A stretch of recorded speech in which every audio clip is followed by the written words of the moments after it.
Comme éducatrice auprès des 0-18 mois, comment on peut favoriser le langage des enfants? Eh bien, simplement de différentes façons, comme en utilisant des mots concrets et des mots nouveaux aussi lorsqu'on est en interaction avec les enfants. Par exemple, pour le mot « auto », il peut s'agir d'utiliser des synonymes comme « voiture »,« automobile ». L'important, c'est d'avoir des mots qui sont adaptés au niveau d'âge de l'enfant, à son niveau de développement.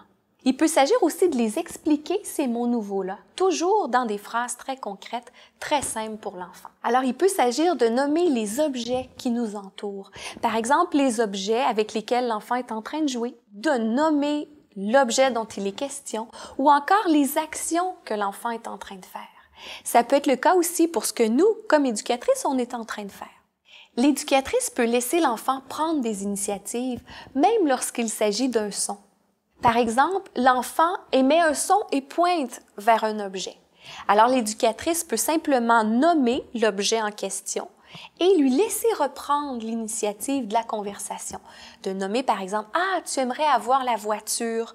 Et là, elle lui apporte la voiture et elle lui laisse le temps pour émettre un autre son ou pour tout simplement jouer avec le jouet en question.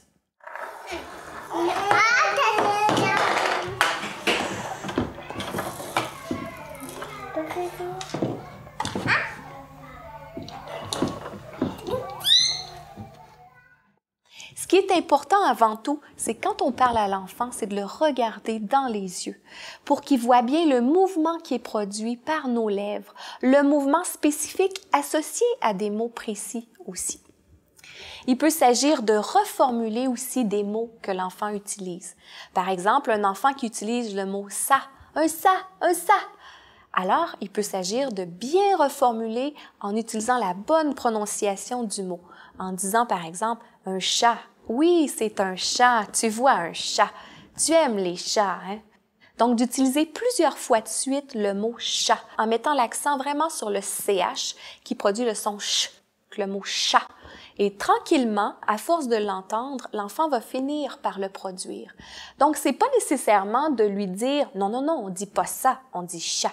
C'est simplement de l'utiliser tout naturellement dans la conversation, dans l'interaction avec lui. Dans l'interaction, l'éducatrice peut aussi inciter l'enfant à parler, ce qui ne revient pas à dire de le forcer, parce qu'il faut toujours que le plaisir soit au cœur de l'interaction.